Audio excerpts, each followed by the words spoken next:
बच्चों, आज की इस वीडियो में बिहार बोर्ड क्लास 10th दिनांक 18/2/2025 का सेकंड सिटिंग में जो आपका मैथ का पेपर हुआ है, उस मैथ के पेपर को सारे क्वेश्चन को एनालिसिस को करेंगे। तो वीडियो के लास्ट तक ज़रूर बने रहिएगा, क्योंकि इस वीडियो के देखने के बाद आपको पता चल जाएगा कि हम 100 क्वेश्चन में जिसमें से 50 बना है, 50 में मेरा कितना सही है। तो वीडियो के लास्ट तक ज़रूर बने रहिएगा। चलिए वीडियो को स्टार्ट करते हैं। इसमें पहला क्वेश्चन है, निम्नलिखित में किस द्विघात बहुपद के शून्यक 5 एवं -3 है। तो इसको देखिए, यहाँ पे अल्फ़ा का मान दिया है और यहाँ पे बीटा का मान दिया है। ठीक है, तो अल्फ़ा प्लस बीटा बराबर जो होता है वो -b/a होता है। मतलब आप यहाँ पे देखिए, अल्फ़ा का मान कितना है आपका 5 है, आप प्लस यहाँ पे माइनस हो तो प्लस माइनस माइनस हो जाएगा। बीटा का मान कितना है 3 है, तो आप 5 में से 3 जाएगा तो आपका 2 आ जाएगा। और उसके बाद अल्फ़ा इंटू बीटा, तो अल्फ़ा इंटू बीटा, तो अल्फ़ा का मान यहाँ पे देखिए, अल्फ़ा का मान कितना है 5 है और बीटा का मान कितना है -3 है। तो 5 में जब 3 से गुना करेंगे तो -15 आएगा। तो देखिए, अल्फ़ा प्लस बीटा का जो मान आया 2, अल्फ़ा इंटू बीटा का मान आया -15। तो द्विघात बहुपद का फॉर्मूला होता है x² minus alpha plus beta into X plus alpha into beta. तो x² का x² रहेगा, अल्फ़ा प्लस बीटा का मान देख लीजिए, यहाँ पे क्या है आपका 2 है, तो 2x प्लस, और यहाँ पे माइनस है तो प्लस माइनस फाइट करेगा तो माइनस बन जाएगा, तो यहाँ पे हो जाएगा 15। तो x² minus 2x minus 15, x² minus 2x minus 15, इसका सी आंसर हो जाएगा। तो एक का सी हो जाएगा। उसके बाद क्वेश्चन नंबर 2 है, यदि बहुपद p इंटू एक्स बराबर x² माइनस 9x प्लस 8 के शून्यक अल्फ़ा एवं बीटा हो तो 4/9 अल्फ़ा प्लस बीटा का मान होगा।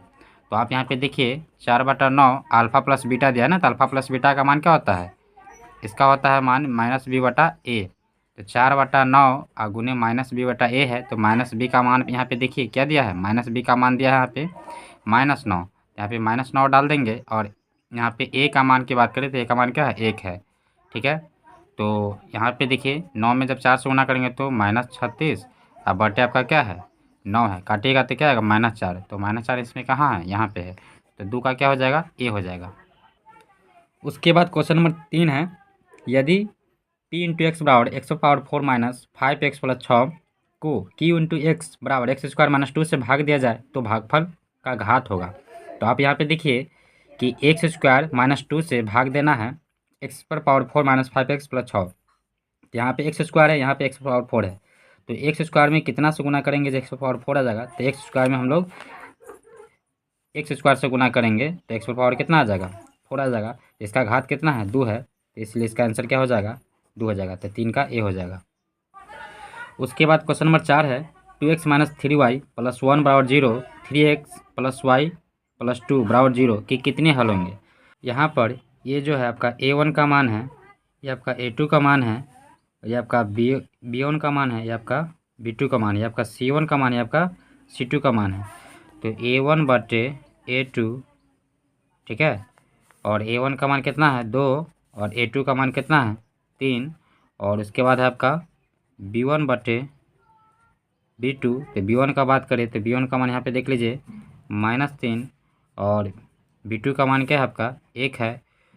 तो यहाँ पे देखिए 2/3 है, इसका -3/1 का बराबर में -3 आएगा। तो a1 बटे a2 not equal to b1 बटे b2, इसका कोई हल नहीं होगा।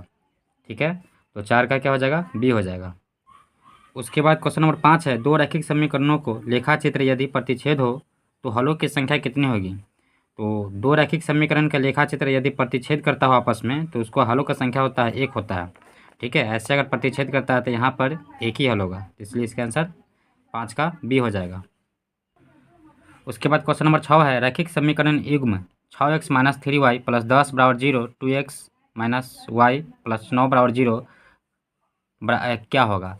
तो यहाँ पे देखिए, यहाँ पे a1 का जो मान है 6 है, और a2 का मान 2 है, b1 का बात करें तो -3 है, यहाँ पे b2 का मान की बात करें तो -1 है, और c1 का जो मान है +10 है, और c2 की बात करें तो यहाँ पे 9 है।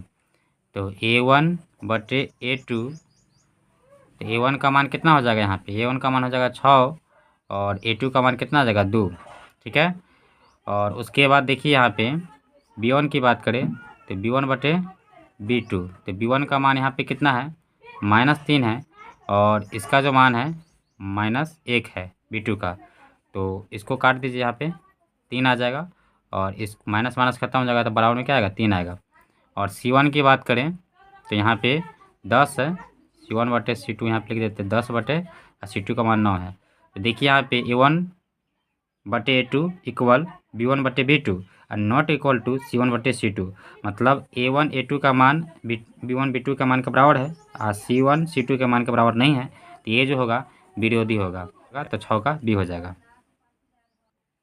उसके बाद क्वेश्चन नंबर 7 है, यदि द्विघात समीकरण 2z² प्लस z माइनस 6 बराबर 0 के मूल अल्फा एवं बीटा हो तो alpha square plus beta square का मान होगा। तो इसका एक फार्मूला होता है अल्फा प्लस बीटा का whole square minus 2 alpha into beta. तो अब यहाँ पे देखिए अल्फा प्लस बीटा, तो अल्फा प्लस बीटा की अगर बात किया जाए तो इसका फार्मूला होता है -b/a।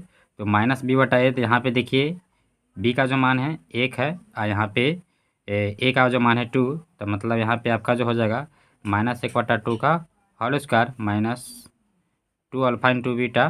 तो अल्फा इंटू बीटा का c/a होता है, तो इसका मान जो है 6 है, और यहाँ पे 2 है, तो -6/2।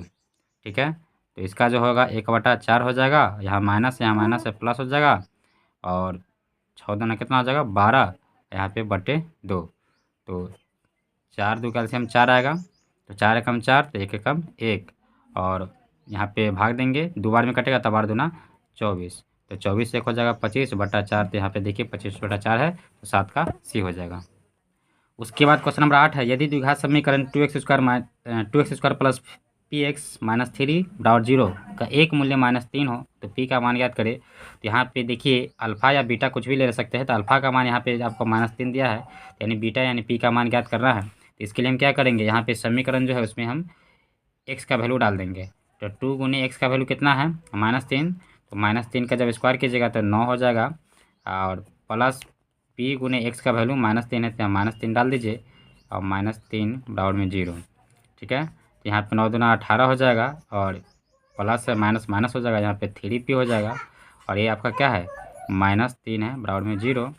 तो आप यहाँ पे देखिए 18 है यहाँ पे -3 है, तो 18 में से 3 को घटा दीजिएगा, तो यहाँ पे 15, अब बराबर में इधर कर देंगे तो 3p, और 3 से 15 को काट दीजिए, 5 बराबर में p। तो p का वैल्यू कितना आ गया 5, तो 18 का क्या 8 का क्या हो जाएगा C हो जाएगा। तो इस प्रकार हम सॉल्व कर लेंगे, 8 का C हो जाएगा। उसके बाद 9 नंबर में देखिए, यदि द्विघात समीकरण 2x² माइनस 5x माइनस 3 बराबर 0 का एक मूल -1/2 है तो दूसरा मूल क्या होगा। तो देखिए मान लीजिए कि अल्फ़ा का मान है, तो अल्फ़ा इंटू बीटा बराबर जो होता है आपका C/ क्या होता है A होता है।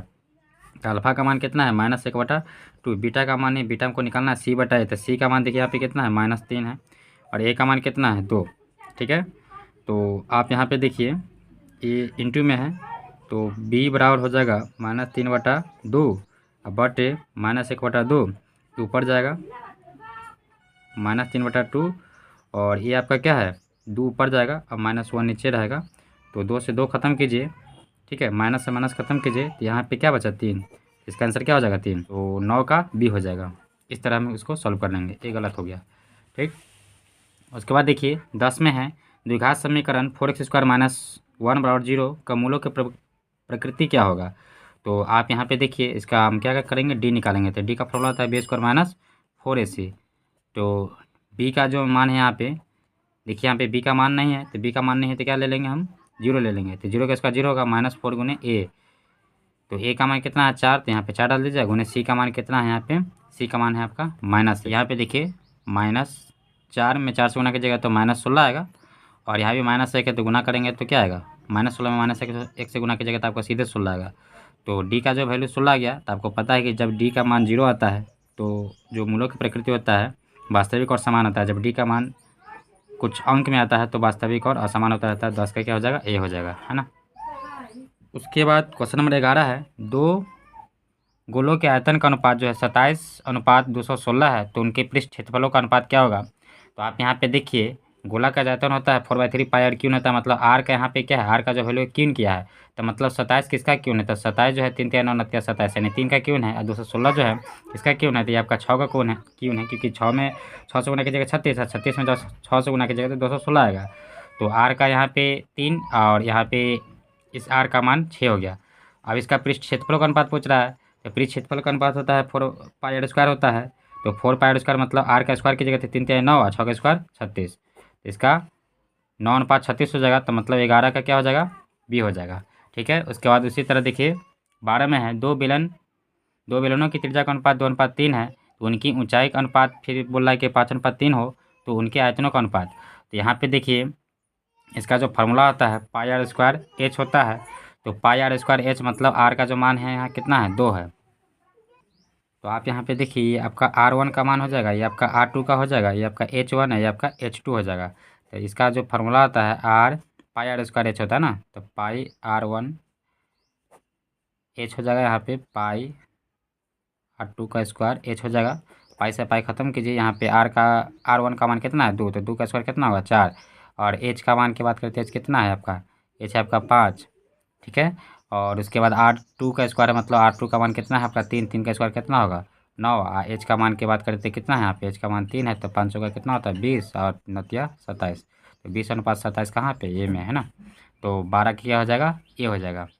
ठीक, 20:27 इस तरह हम सॉल्व कर लेंगे। क्वेश्चन बहुत ईजी पूछा है, आप लोग अगर सही बनाए होंगे तो 50 में 50 आ जाएगा। क्वेश्चन नंबर 13 है, यदि किसी बेलन के आधार की त्रिज्या r है और उसकी ऊंचाई जो h है, तो बेलन का आयतन क्या होगा, तो बेलन का आयतन होता है पाई आर स्क्वायर h, तो 13 का क्या हो जाएगा, बी हो जाएगा। उसके बाद क्वेश्चन नंबर 14 है, यदि किसी शंकु का वक्र पृष्ठीय क्षेत्रफल जो 176 सेंटीमीटर है और उसकी त्रिज्या जो 7 सेंटीमीटर है, तो इसकी त्रिज्या की ऊंचाई क्या होगा। इसका फार्मूला होता है पाई आर एल बराबर कितना दिया, 176 दिया, 176 लिख दीजिए, और यहाँ पे पाई का मान जो होता है 22/7 होता है, आर का वैल्यू दिया है 7 गुने एल बराबर में कितना 176, 7 से 7 खत्म कर दीजिए, तो आप 22 से ना ये 8 बार में कट जाएगा। ठीक है, इसको हम काट देंगे, तो इसका आंसर क्या हो जाएगा, 8 हो जाएगा, तो 14 का सी हो जाएगा। ठीक, तो ये 8 बार में कट गया, मतलब एल बराबर क्या आ गया, 8 आ गया। तो इस तरह हम इसको सॉल्व कर लेंगे। और उसके बाद आपका यहाँ पे देखिए 15 नंबर में क्या है कि यदि किसी घन का विकर्ण की लंबाई जो है 6√3 सेंटीमीटर दिया है, तो कोण की लंबाई क्या होगा। तो इसका जो फार्मूला होता है √3 गुने भुजा होता है, अब बराबर में कितना दिया है 6√3, तो √3 से √3 खत्म कर दीजिए, ये बराबर क्या आ गया 6, इसका क्या हो जाएगा 15 का बी आ जाएगा। उसके बाद क्वेश्चन नंबर 16 देखिए, sine 33 degree into cos 57 degree आप प्लस साइन यहाँ पे 57 डिग्री इंटू कॉस 33 डिग्री बराबर क्या होगा। तो यहाँ पे देखिए साइन और कॉस में से दोनों में से किसी एक को चेंज करेंगे, अगर मान लीजिए कॉस को चेंज करते हैं तो यहाँ पे साइन आ जाएगा, यहाँ भी साइन है, तो साइन 33 में साइन 33 से गुना कीजिएगा, साइन स्क्वायर 33 डिग्री आ जाएगा। इसको जब चेंज कीजिएगा तो किसी एक को चेंज कीजिएगा कॉस आ जाएगा, तो कॉस स्क्वायर यहाँ पे 33 डिग्री आ जाएगा, तो साइन स्क्वायर कॉस स्क्वायर का मान जो होता है 1 होता है, तो इसलिए आपका 16 का बी हो जाएगा। ठीक है, और उसके बाद है कि यदि किसी अर्धगोला का वक्र पृष्ठीय क्षेत्रफल इतना 308 सेंटीमीटर स्क्वायर दिया है, तो इसकी त्रिज्या क्या होगा। तो अर्धगोला का जो वक्र पृष्ठीय क्षेत्रफल होता है, गोला का वक्र पृष्ठीय क्षेत्रफल आपका 4 पाई आर स्क्वायर होता है, इसका 2 पाई आर स्क्वायर होता है। ठीक है, बराबर में कितना दिया है 308 दिया है, यहाँ पे त्रिज्या पूछ रहा है, तो 2 गुने 22/7 गुने आर स्क्वायर बराबर 308। तो आप यहाँ पे देखिए क्या हो जाएगा, ये 22 दूना 44 आर स्क्वायर अब बटे में 7 बराबर में कितना है 308। तो आप यहाँ पे देखिए बटे 1 कर लेंगे। ठीक है, तो आप यहाँ पे देख सकते हैं कि 44 आर स्क्वायर और बराबर में 308 गुने में क्या हो जाएगा 7 हो जाएगा, है ना। तो आर स्क्वायर बराबर हो जाएगा आपका 308 गुने 7 बटे में 44, तो 44 से 308 आपका कट जाएगा 7 बार में ना, 7 बार यहाँ कट जाएगा, सॉरी कॉल आ गया था। तो यहाँ पे देखिए आर स्क्वायर बराबर हो जाएगा 7 में जब 7 से गुना कीजिएगा तो 7 से तो 49, और आर बराबर हो जाएगा √अंडर आपका 49, तो 49 का गुणन कितना आता है 7, यहाँ पे 7 सेंटीमीटर इसका आंसर हो जाएगा। तो इस तरह 17 का क्या हो जाएगा बी हो जाएगा। ठीक है, उसके बाद 18 नंबर में देखिए, यदि किसी गोले की त्रिज्या दोगुनी हो जाती है तो इसका आयतन क्या हो जाएगा। तो गोले का जो आयतन होता है आपका क्यू होता है उसमें 4/3 3πr³ होता है, तो मतलब कितना 8 गुना हो जाएगा ना। तो 18 का आपका क्या हो जाएगा, डी हो जाएगा। उसके बाद 19 नंबर में देखिए, यदि sine theta plus sine square theta बराबर 1 हो, तो cos square theta plus cos power 4 theta का मान क्या होगा, इसका 1 होगा। ठीक है, तो 19 का क्या हो जाएगा, बी हो जाएगा। उसके बाद 20 नंबर में देखिए tan थीटा बटे सेक थीटा -1 अब प्लस tan थीटा बटे सेक थीटा प्लस 1 किसके बराबर होगा। तो इसको जब सॉल्व कीजिएगा तो आपका इसका आंसर आ जाएगा, ऐसे नहीं आएगा। और जब सॉल्व कीजिएगा तो 2 सेक थीटा होगा। वीडियो लंबा हो जाएगा, इसलिए हम डायरेक्ट इसका आंसर बता रहे हैं। तो 20 का क्या हो जाएगा, सी हो जाएगा। उसके बाद 21 नंबर में देखिए, यदि किसी समांतर श्रेणी का छठावां जो पद है 30 है एवं सार्वंतर 5 हो, तो प्रथम पद क्या होगा। तो देखिए यहाँ पे a6 बराबर 30 दिया है, तो a6 मतलब यहाँ पे a + 5d बराबर जो हो जाएगा 30 दिया है, तो 30 ले लेंगे। a + 5 गुने डी का मान कितना है, 5 है, बराबर में 30। तो a + 25 बराबर में 30। तो यहाँ पे देखिए a बराबर क्या हो जाएगा 30, ये प्लस है तो इधर आएगा तो माइनस। तो 30 में से 25 घटाएगा तो ए बराबर कितना आ जाएगा, 5 आ जाएगा। तो इसका जो ए का वैल्यू होगा 5 होगा, तो 21 का क्या हो जाएगा, सी हो जाएगा। ठीक है। उसके बाद 22 नंबर में देखिए, यदि किसी समांतर श्रेणी के 3 क्रमागत पद जो है 5x + 3 8x और 9x + 3 हो, तो x का मान ज्ञात करें। तो ऐसा क्वेश्चन के लिए हम क्या करते हैं, ऐसा क्वेश्चन के लिए हम क्या करते हैं कि बीच वाला जो है उसका हम वर्ग कर देते हैं। 8 दूना कितना हो जाएगा 16x बराबर, और इसको हम क्या करेंगे, जोड़ देंगे। तो 9x और 5x को जोड़िएगा तो 9 × 5 = 14x अब प्लस 3 3 जोड़िएगा तो 6 हो जाएगा। तो 16x प्लस से माइनस में आएगा, इधर आएगा तो माइनस में आ जाएगा। तो 16x - 14x बराबर में 6, घटाएंगे 2x बराबर में 6। तो 6 को काट दीजिए 2 से, तो कितना आ जाएगा 3। तो यहाँ पे देखिए 3 ऑप्शन में है, तो 22 का क्या हो जाएगा, सी हो जाएगा। ठीक। उसके बाद क्वेश्चन नंबर 23 है, निम्नलिखित में कौन समांतर श्रेणी में है। तो आप यहाँ पे देखिए 3 में से 1 घटाएंगे 2 आएगा, 9 में से 3 घटाएंगे 6 आएगा। ये नहीं है, ये भी नहीं है, ये है। कैसे है, तो 2 में से जब a को घटाएगा तो कितना आएगा, a आएगा। और 3a में से जब 2a को घटाएंगे तो कितना आएगा, a आएगा। तो दोनों के बीच का समान दूरी है, मतलब ये आपका समांतर श्रेणी में है। तो 23 का क्या हो जाएगा, बी हो जाएगा। उसके बाद 24 में देखिए, निम्नलिखित में कौन समांतर श्रेणी में नहीं है। तो कौन समांतर श्रेणी में नहीं है, तो आप यहाँ पे देखिए 1 का स्क्वायर 1 होता है, 3 का स्क्वायर कितना होगा 9 होगा। तो 9 में से 1 घटाएंगे 8 आएगा। यहाँ पे 5 का स्क्वायर 25 हो जाएगा, और 3 का स्क्वायर कितना हो जाएगा 9। तो 25 में से 9 घटाइएगा तो 17 आएगा। तो दोनों का मान बराबर नहीं है, तो 24 का सी हो जाएगा, क्योंकि यही समांतर श्रेणी में नहीं है, बाद बाकी सब समांतर श्रेणी में है। ठीक है। और 25 में देखिए, प्रथम n प्राकृत विषम संख्याओं का योगफल क्या होगा, तो n² होगा। तो 25 का क्या हो जाएगा, बी हो जाएगा। 26 में देखिए, निम्नलिखित में किसका मान 1 के बराबर होता है। तो किसका मान 1 के बराबर होगा, sin² 45 प्लस cos² 45 डिग्री का जो मान होगा 1 के बराबर होगा। ठीक है। तो 26 का आपका ए हो जाएगा। उसके बाद 27 में है 1 + tan² theta into sin² theta बराबर क्या होगा। तो 1 + tan² थीटा, इसको जब हम बदलेंगे ना sec² थीटा हो जाएगा, और sec² थीटा और sin² थीटा। देखिए इसको सॉल्व करके देखते हैं। पहले 1 + tan² थीटा जो होता है आपका sec² थीटा, ठीक है, गुने आपका हो जाएगा sin² थीटा, और इसको जब बदलिएगा ना तो 1/cos² थीटा और गुना होगा आपका sin² थीटा। तो sin² थीटा बटे cos² थीटा जो होता है, sin और cos का जो मान होता है आपका tan² थीटा होता है ना।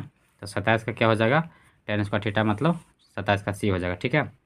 और 28 में है tan 45 डिग्री का मान होता है। तो tan 45 डिग्री का मान 1 होता है, तो 28 का आपका क्या हो जाएगा, सी हो जाएगा। और उसके बाद आपका 29 में है sec 60 डिग्री बराबर होता है। तो sec 60 डिग्री बराबर क्या होता है, रूट दूर होगा।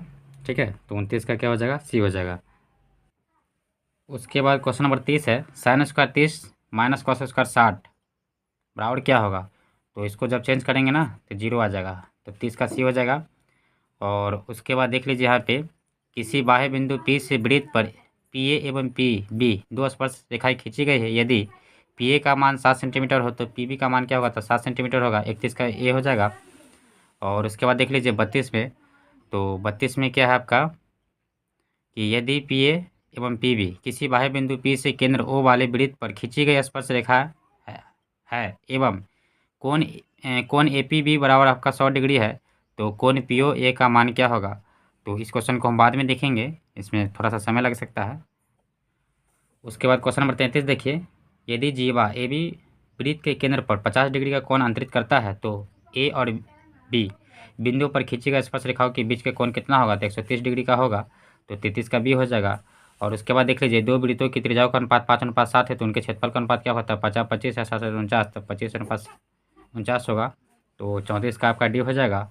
और उसके बाद देख लीजिए, यहाँ पे 35 में है, 35 में क्या है कि 14 सेंटीमीटर त्रिज्या वाले वृत्त के उस त्रिज्यखंड का केंद्रीय कोण 30 डिग्री हो तो क्षेत्रफल ज्ञात करें। तो इसका जो फार्मूला से जब लगाइएगा ना, θ/360 डिग्री पाई स्क्वायर, तो देख लेते इसको बनाकर। थीटा का जो मान है आपका 30, 360, पाई का मान हो जाएगा 22/7 गुने आर का वैल्यू कितना है 14, 14 गुने 14, 7 से कट जाएगा 2 बार में, और ये कटेगा 12 से 0 से 0 काट दीजिए, 12 बार में कटेगा, और 12 जो है आपका 6 बार में कट जाएगा, तो यहाँ पे हो जाएगा आपका 22 गुने 14, और ये नीचे में आपका आ जाएगा 6। तो 22 में जब 14 से गुना करेंगे तो मेरा आएगा 308/6। जब इसको भाग देंगे ना तो 51 सेंटीमीटर स्क्वायर आएगा। तो 35 का आपका क्या हो जाएगा, बी हो जाएगा। ठीक है, ये राइट आंसर है। उसके बाद आपका 36 है कि दो वृत्त के परिधियों का अनुपात जो है, दो वृत्त का परिधियों का अनुपात 2:3 है, तो उनकी त्रिज्याओं का अनुपात क्या होगा। तो वृत्त का परिधि 2πr होता है बटे 2πr, 2π से 2π खत्म कीजिए, आर का जो मान यहाँ पे देख लीजिए 2 ही रहेगा, और ई आर का जो मान है आपका 3 रहेगा, मतलब 2:3 आएगा। ठीक है, तो 36 का क्या हो जाएगा, बी आ जाएगा। ठीक, उसके बाद देख लीजिए 37 में 6 सेक स्क्वायर ए माइनस टेन स्क्वायर ए बराबर क्या होगा। तो यहाँ पे देखिए सेक स्क्वायर टेन स्क्वायर का मान 1 होता है, 6 कॉमन लीजिएगा, तो 6 गुने 1 बराबर क्या होगा 6, तो इसका जो 37 का हो जाएगा बी हो जाएगा। और 38 की बात करें तो इसमें क्वेश्चन है कि यदि ए बराबर जो है ए कॉस थीटा और बी बराबर जो है वाई साइन थीटा हो, तो A square Y square A square plus X square plus B square बराबर क्या होगा। तो एक्स स्क्वायर वाई स्क्वायर इसका आंसर हो जाएगा, तो 38 का बी हो जाएगा। उसके बाद देख लीजिए 39 में क्या है कि एक मीनार के शीर्ष का उन्नयन कोण जो है उसके पाद से 15 मीटर दूरी पर 60 डिग्री हो तो मीनार की ऊंचाई ज्ञात करें। तो मान लीजिए कि मीनार है और इसका जो अपनयन कोण यहाँ पे क्या दिया है, उन्नयन कोण कितना है 60 है। ठीक है, और क्या बोल रहा है कि पाद से 15 मीटर दूर, तो पाद ये हो जाएगा नहीं 15 मीटर ये दिया है। तो पूछ रहा है कि मीनार की ऊंचाई क्या होगा। तो P/B मतलब यहाँ पे टेन थीटा, टेन 60 का जो मान होता है √3 होता है, और ये हो जाएगा AB/15, इससे जब गुना करेंगे तो 15√3 आएगा ना, क्रॉस मल्टीप्लाई करेंगे तो आपका 39 का क्या हो जाएगा, सी आएगा। ठीक है, और उसके बाद देख लीजिए यहाँ पे 40 में कि एक स्तंभ की छाया की लंबाई जो स्तंभ की ऊंचाई से √3 गुनी है, तो सूर्य का उन्नयन कोण क्या होगा। तो यहाँ पे एक पहले त्रिभुज बना लेते हैं। क्या बोल रहा है, स्तंभ की ऊंचाई थे, मान लीजिए स्तंभ की ऊंचाई x है, तो इसका ऊंचाई जो है लंबाई जो है ये कितना, इसकी ऊंचाई के 3 गुनी है, तो मतलब √3 गुनी है, तो √3x।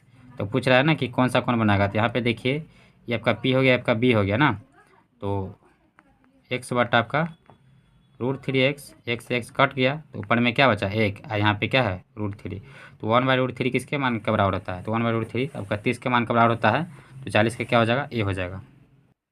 उसके बाद देख लीजिए कि त्रिभुज XOY के शीर्ष इतना इतना दिया हुआ है, तो क्षेत्रफल क्या होगा। तो जब इसको निकालेंगे तो उसके बाद क्षेत्रफल पता चलेगा, तो निकालने में समय लग जाएगा, वीडियो काफ़ी लंबा है। जब त्रिभुज के क्षेत्रफल पे इसका मान डाल दीजिएगा तो इसका आंसर आ जाएगा। ठीक है, तो इसको खुद से कर लीजिएगा।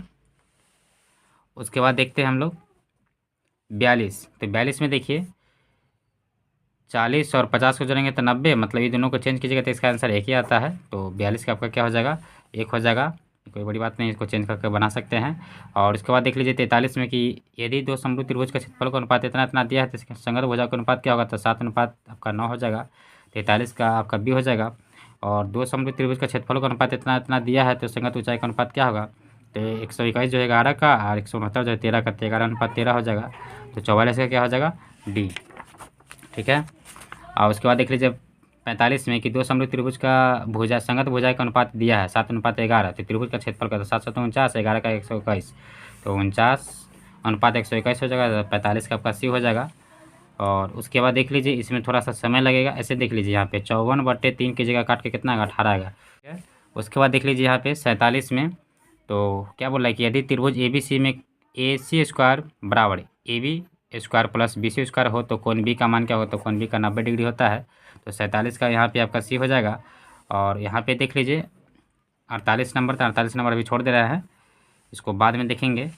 और इसके बाद यहाँ पे देख लीजिए 49 नंबर, तो 49 नंबर के क्वेश्चन को अभी छोड़ रहे हैं, इसको हम बाद में देखेंगे।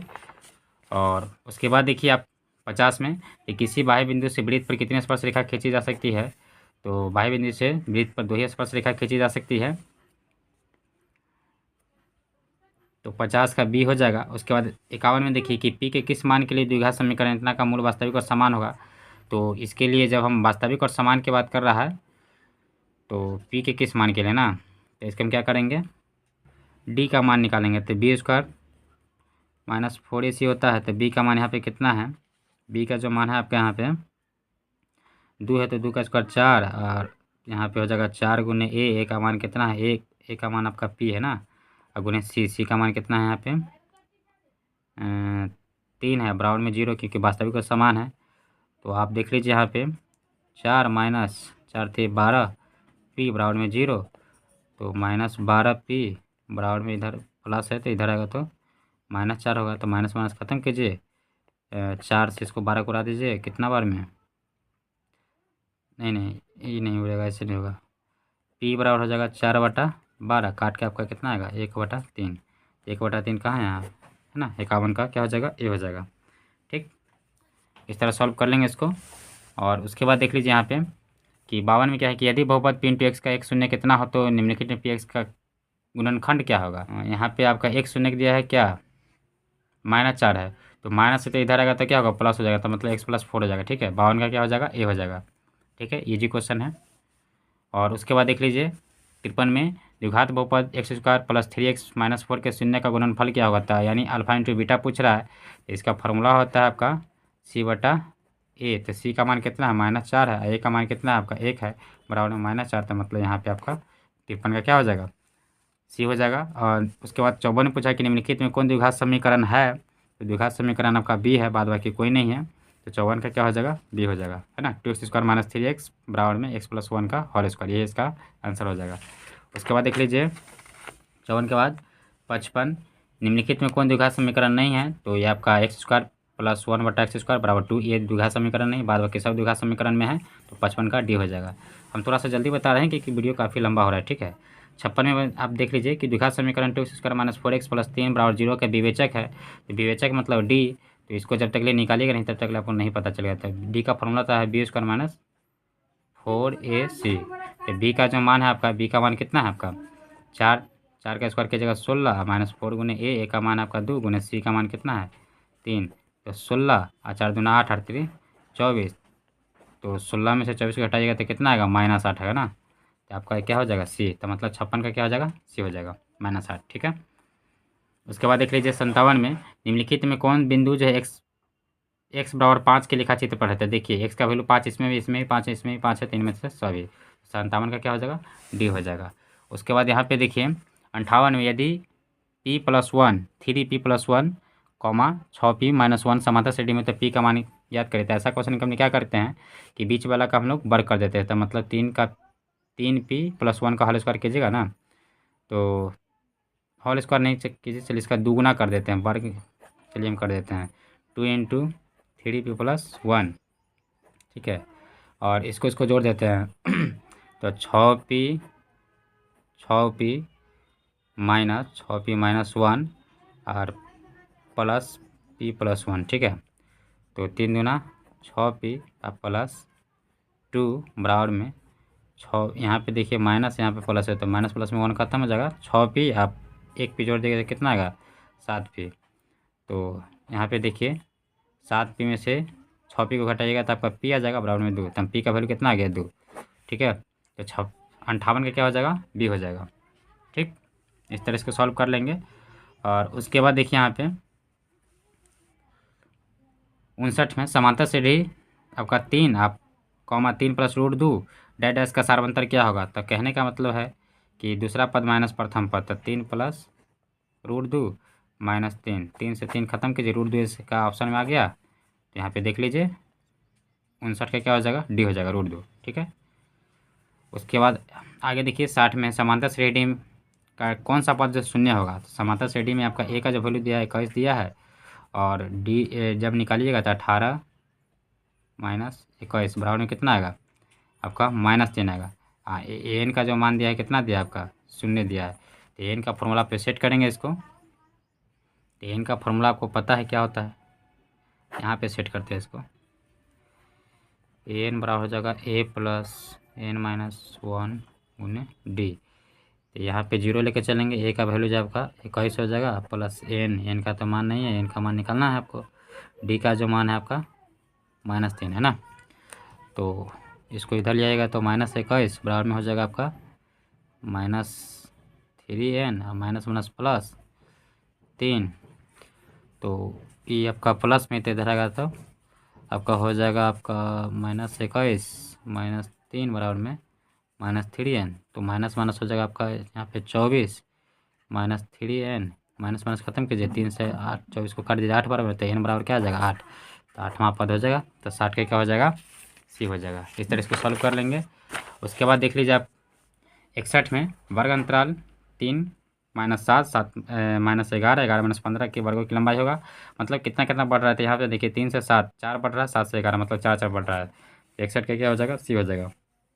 उसके बाद 62 में कि प्रथम 10 सम प्राकृतिक संख्याओं का माध्य होगा। तो 10 सम प्राकृतिक संख्याओं का माध्य क्या होगा, तो 2 + 4 + 6 + 8 + 10। ठीक है।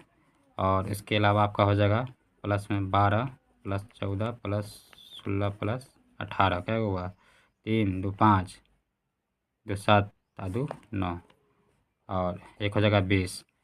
तो सबको जोड़ेंगे, 4 2 6 हो जाएगा, 6 6 12 12 8 20 20 7 10 30 हो जाएगा 30। और इधर हो जाएगा आपका 12 42 4 46 10 54 54 6 हो जाएगा आपका 54 6 हो जाएगा आपका 60 70 70 और 20 90 70 20 आपका 90 और 90 10 हो जाएगा 100 100 8 को जब 108 हो जाएगा, अब बटे कितना आपका 10 10 है ना। तो 108 नहीं जोड़ के आएगा, मेरे ख्याल से ये आएगा आपका 110 है ना, 110 इस जोड़ के आएगा मेरे ख्याल से। तो 110 जब जोड़ के आएगा तो आपको काटेगा तो कितना आएगा, 11 आएगा। हाँ ये कन्फर्म है, आपका 110 आएगा, बटे 10 कीजिए, काट के कितना आएगा 11। तो 62 के क्या हो जाएगा, ये 11 आंसर हो जाएगा। ठीक है। उसके बाद देख लीजिए माध्यिका पूछ रहा है। तो माध्यिका के लिए क्या करेंगे, इसको आरोही क्रम में सजाएंगे। तो जब तक के लिए आरोही क्रम में नहीं सजाएगा तब तक के लिए नहीं बनेगा। तो 3 5 7 3 5 7 3 5 7 के बाद 6 है ना, तब 7 है, फिर आपका 8 है, फिर आपका 9 है, फिर आपका 10 है, फिर उसके बाद क्या आपका 12 है। तो इधर से जोड़ा लगा दीजिए, इधर से जोड़ा लगा दीजिए, 8 7 15, इसको इसको जोड़ देंगे, 8 7 15 15/2 काटेंगे ना, 7 10 में कितना आएगा 5 आएगा। तो आपका क्या हो जाएगा 63 का सी हो जाएगा ना। इस तरह इसको सॉल्व कर लेंगे। और उसके बाद देख लीजिए 64 में क्या है, एक बहुलक पूछ रहा है। तो सबसे बार कौन ज़्यादा बार कौन आया, 8 8 8 3 8 है। तो मतलब इसका 64 का सी हो जाएगा। ठीक है। तो उसके बाद देख लीजिए 65 में क्या है कि यदि पी इंटू ई बराबर 0.05 है तो पी ई के बराबर होगा। तो इसको जब एक में से, क्योंकि क्या कहते हैं बहुपद का जो अधिकतम मान होता है ना 1 होता है, तो 1 में से 0.05 को घटाइएगा ना तो 0.095 आएगा, यानी 95 आएगा। तो 65 का क्या हो जाएगा, बी हो जाएगा। ठीक। उसके बाद 66 की बात करें तो निम्नलिखित में कौन सा परिमेय संख्या की घटना की प्रायिकता नहीं हो सकती है। तो देखिए प्रायिकता होता है, ओह यहाँ पे प्रायिकता ना बोलना चाहिए था, हम बहुपद बोल दिए हैं। ये प्रायिकता देखिए यहाँ पे क्या है कि यदि P इंटू ई बराबर 0.05 हो तो P इंटू ई के बराबर होगा। तो जो प्रायिकता का जो अधिकतम मान होता है वो आपका 1 होता है। तो 1 में से जो 0.05 घटाइएगा तो 0.095 आएगा। ये इसका आंसर सही है, 65 का भी हो जाएगा। और यहाँ पे पूछ रहा है ना कि कौन जो है किसी घटना की प्रायिकता नहीं हो सकती है, तो आपको 0 न्यूनतम मान और 1 अधिकतम मान, तो 0.7 मतलब 0 और 1 के बीच में है, तो ये होगा, ये भी होगा। 75/100 की जगह तक आपका आ जाएगा, और ये भी होगा, ये नहीं होगा, 2.5 नहीं होगा, तो 66 का क्या हो जाएगा, बी इसका आंसर हो जाएगा। ठीक है, इस तरह हम इसको सॉल्व कर लेंगे। वीडियो थोड़ा काफ़ी ज़्यादा लंबा हो गया है। 67 में देख लीजिए, अच्छी तरह फेंटी गई 52 ताश की एक गड्ढे में यादृक्ष एक पत्ता निकाला जाता है, इसके काले रंग का, तो काले रंग का जो संख्या होता है 2/52। ठीक है, काटिएगा आपका क्या आ जाएगा 1/26, क्योंकि काले रंग की संख्या जो होता है 2 ही होता है, तो 1/26 का सही है, तो 67 का क्या हो जाएगा, बी हो जाएगा। ठीक है, और उसके बाद 68 में देख लीजिए, एक वर्ष में एक महीना यादृक्ष चुना जाता है। ठीक है, इसके मार्च और जुलाई होने की प्रायिकता है, तो आपको पता है कि एक वर्ष में 12 होता है महीना, अब मार्च जुलाई मतलब दोनों को मिला के 2, तो काटिएगा तो कितना आएगा 1/6, तो 68 का क्या हो जाएगा, बी हो जाएगा। ठीक, और उसके बाद 69 में देख लीजिए, एक पासे की फेंक में संख्या 1 या 5 आने की प्रायिकता, तो एक पासा में 6 गो होता है। ठीक है, 1 और 5 मतलब 2, दोनों को संख्या क्या हो जाएगा 2, तो काटिएगा तो 1/3। ठीक है, 69 का आपका बी हो जाएगा। ये सारा क्वेश्चन पढ़ाया हुआ है, एक भी क्वेश्चन इसमें से बाहर नहीं गया है, हम सारे क्वेश्चन को पढ़ा चुके हैं। तो 70 का देख लीजिए, एक पासे की एक फेंक में 2 और 6 के बीच का अंक प्राप्त होने की प्रायिकता, तो एक पासा के फेंक मतलब कुल जो आपका संख्या हो गया, पासा में 6 होता है, और 2 और 6 के बीच में, तो 2 और 6 के बीच में क्या होगा, 3 4 5, मतलब इसका 3 हो गया संख्या, 3/6 काटेगा तो 1/2, 1/2 आपका 70 का बी हो जाएगा। ठीक है, और उसके बाद है कि इसका मूल बिंदु हो, तो बिंदु पी के निर्देशांक 3,4 हो तो दूरी ओ पी का निकाले। तो आप यहाँ पे देखिए, इसका फार्मूला हो जाएगा x2 माइनस x1 का whole square plus y2 minus y1 का होल स्क्वायर, तो 3 में से 0 आएगा तो 3 आएगा, तो 3 का स्क्वायर 9 और प्लस 4 का स्क्वायर 16, तो 9 का स्क्वायर 16 का और 9 जोड़ देगा 25, 25 का अपना कितना आ जाएगा 5, तो 71 का आपका ए हो जाएगा। ठीक है, इसका बीच का क्या पूछ रहा है कि वाई अक्ष से बिंदु 7,12 की दूरी, तो वाई अक्ष से जैसे बोलेगा तो समझ जाना एक्स का वैल्यू कितना 7, तो 72 के क्या हो जाएगा ए। अगर यहीं पे एक्स अक्ष से बिंदु पूछता तो यहाँ पे इसका आंसर क्या हो जाता, 12 हो जाता।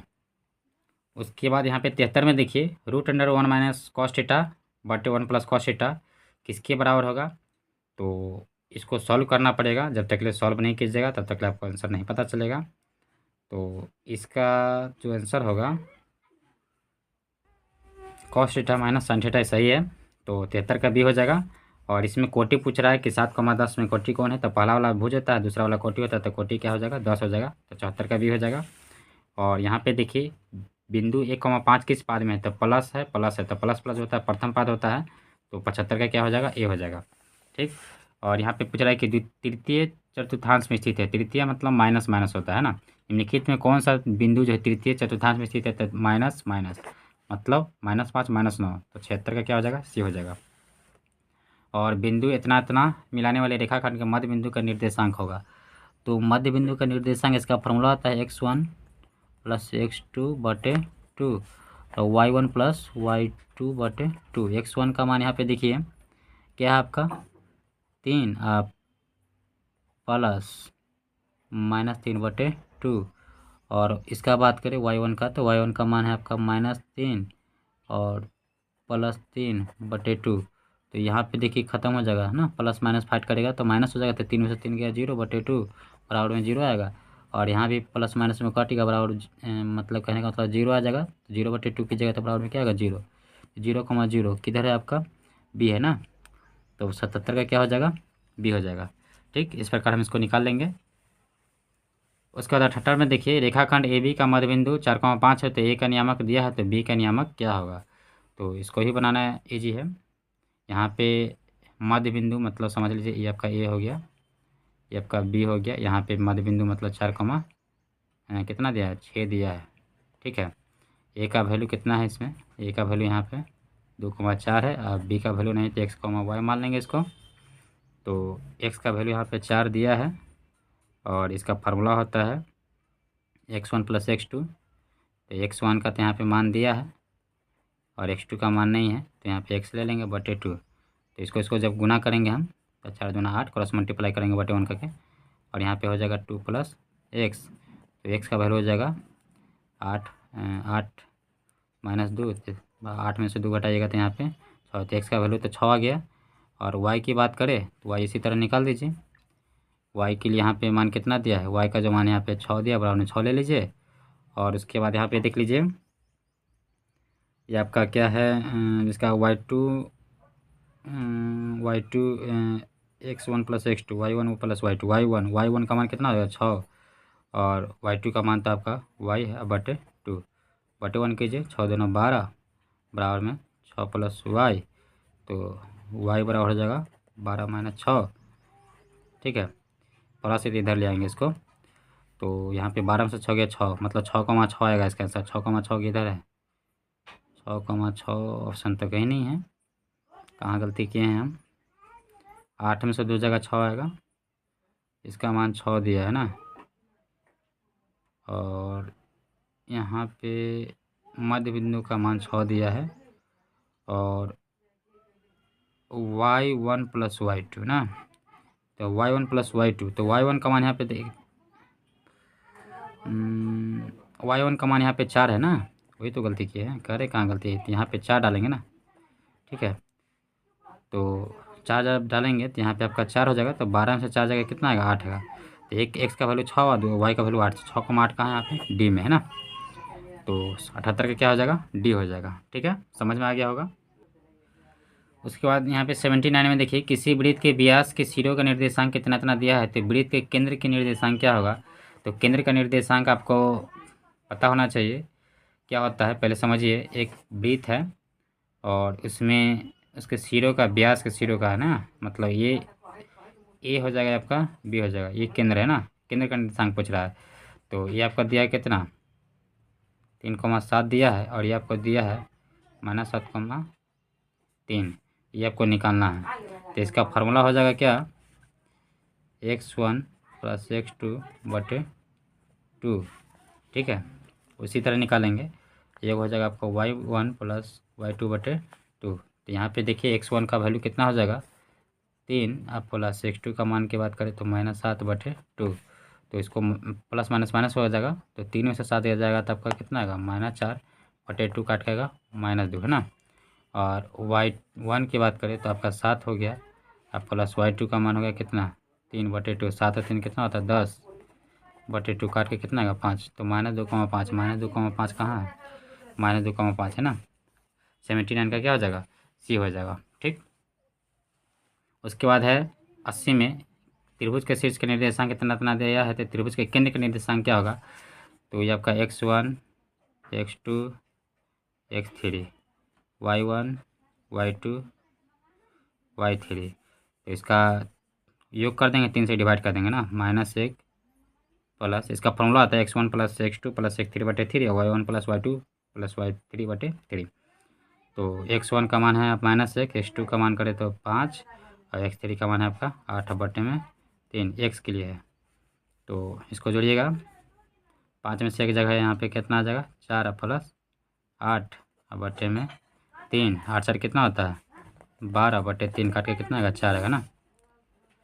और y की बात करें तो y बराबर हो जाएगा, आपको पता है y1, तो y1 का मान 0, आप प्लस y2 का मान यहाँ पे -2, और y3 का मान यहाँ पे 2 बटे में कितना होगा 3, तो माइनस प्लस ख़त्म हो जाएगा।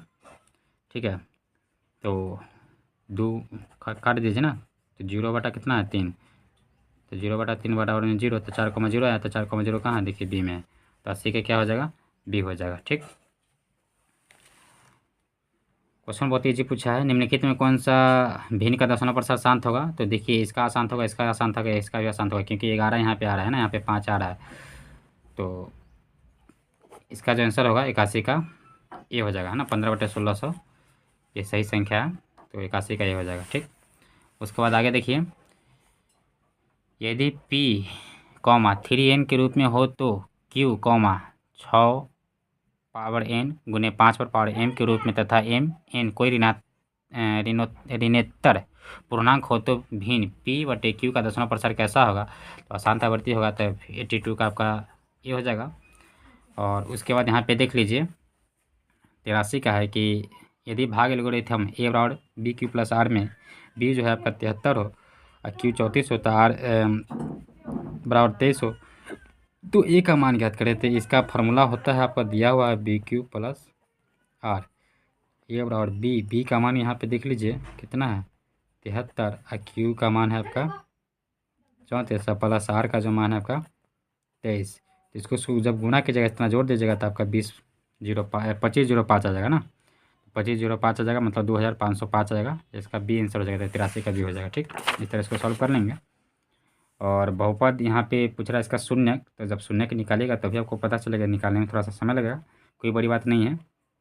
ठीक है, ऐसे आप देख लीजिए, आप ए बी सी मान कर डी निकाल दीजिए, मूल निकाल दीजिए, शून्य के निकल जाएगा। नहीं तो आप अभाज्य गुणनखंड तोड़ के शून्य के निकालिएगा तो इसका आंसर आ जाएगा, कोई बड़ी बात नहीं, निकाल सकते हैं। वीडियो काफ़ी लंबा हो रहा है तो इसको थोड़ा सा समय लगेगा तो इसको छोड़ देना है। ठीक है, और इसमें पूछ रहा है घात, यहाँ पे देखिए गुना है तो गुना में घात जुड़ जाता है, यहाँ पे देखिए कुछ नहीं तो क्या है गुना है, तो अधिकतम घात इसका 5, इसका 4 है, तो 5 4 कितना हो जाएगा 9, जोड़ देंगे, गुना में घात जुड़ता है तो इसका 85 का 80 हो जाएगा। निम्नलिखित में बहुपद है, तो बहुपद इसमें कौन है, तो आप यहाँ पे देखिए x square plus 4x plus 4 ये बहुपद है, और एक्स स्क्वायर 2√x नहीं, ये बहुपद नहीं है आपका, इसका 86 का क्या हो जाएगा डी हो जाएगा। ठीक है, ये बहुपद है। ठीक, उसके बाद देखिए 87, तो 87 में देखिए निम्नलिखित में किस द्विघात बहुपद के शून्य का -2 और एवं 10 है, तो द्विघात बहुपद इसका फार्मूला होता है X square minus alpha plus beta into X plus alpha into beta, तो यहाँ पे शून्य का दिया है ना -2 और अल्फ़ा का मान दिया है -2, बीटा का मान दिया है आपका कितना दिया है 10 दिया है, तो अल्फ़ा प्लस बीटा मतलब -2 और प्लस 10 बराबर कितना आएगा, यहाँ पे आ जाएगा आपका 8 आ जाएगा ना। और अल्फ़ा इंटू बीटा की बात करें तो अल्फ़ा का जो मान यहाँ पे माइनस दिया है, बीटा का मान यहाँ पे कितना दिया है 10, तो ये आपका जाएगा -20। तो ये -20 आ गया। अब इसको फार्मूला होता है, फार्मूला क्या होता है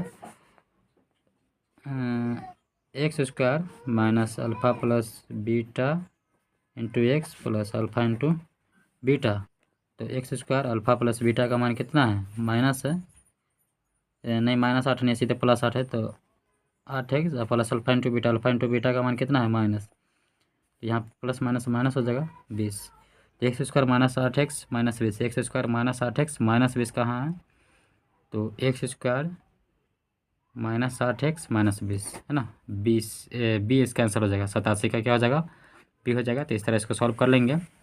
और उसके बाद देख लीजिए यहाँ पे 88 में कि यदि बहुपद p इंटू एक्स बराबर 3x स्क्वायर -x -4 के शून्य का अल्फ़ा एवं बीटा हो तो 3 अल्फ़ा इंटू बीटा का मान क्या होगा, तो यहाँ पे देखिए 3 अल्फ़ा इंटू बीटा, अच्छा फार्मूला गलती डाल दी, यहाँ पे अल्फ़ा इंटू बीटा है ना, तो अल्फ़ा इंटू बीटा का मान क्या होता है c/a होता है, 3 गुने c का मान कितना है -4, a का मान कितना है 3, तो 3 से 3 खत्म कीजिए, क्या बच गया -4 है ना, तो -4 इसका आंसर आ जाएगा। तो 88 का क्या हो जाएगा बी हो जाएगा। क्वेश्चन बहुत लेंदी पूछा है, बहुत इजी पूछा है, कुछ भारी नहीं है, सिर्फ पढ़ेगा, जो बच्चा पढ़ा सब अच्छा से बना देगा।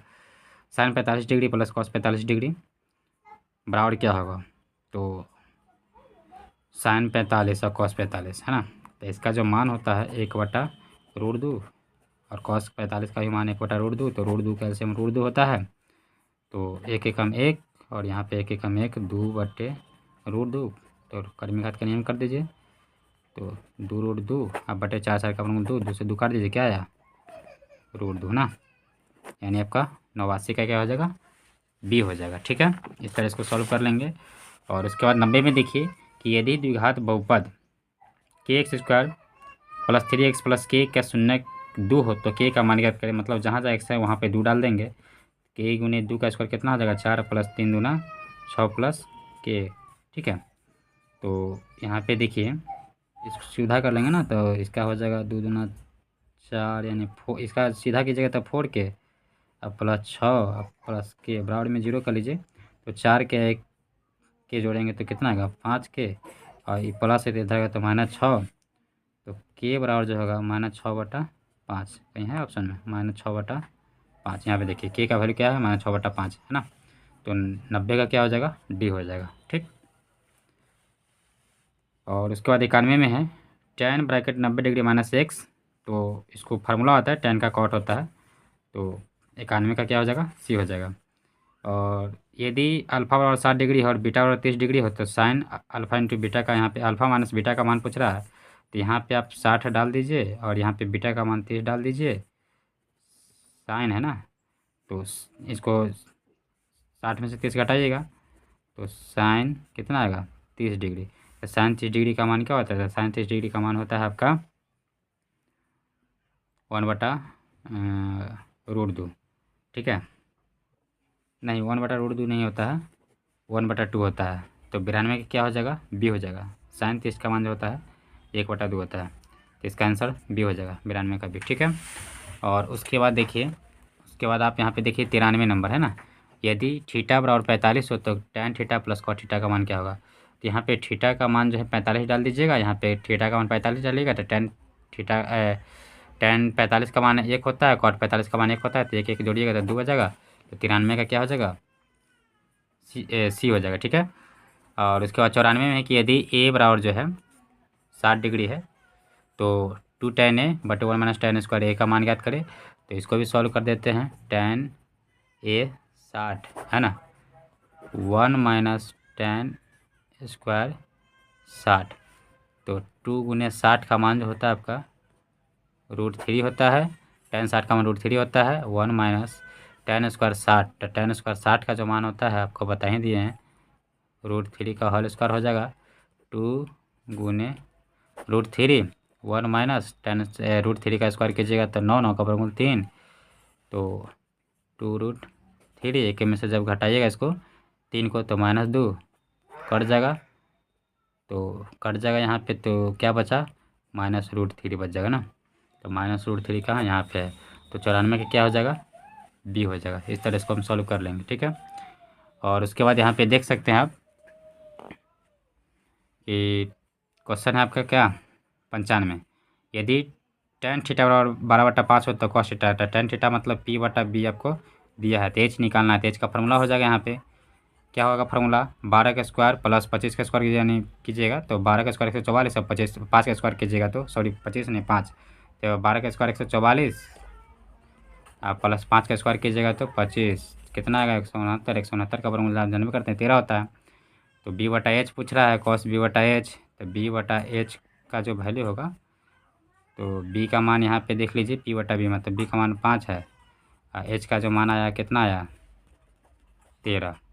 5/13 कहाँ ऑप्शन में है ना, बी इसका आंसर हो जाएगा, 5/13। तो 95 का बी हो जाएगा। ठीक, इस तरह हम सॉल्व कर लेंगे। बनाना बहुत इजी है, थोड़ा सा दिमाग लगाना पड़ता है।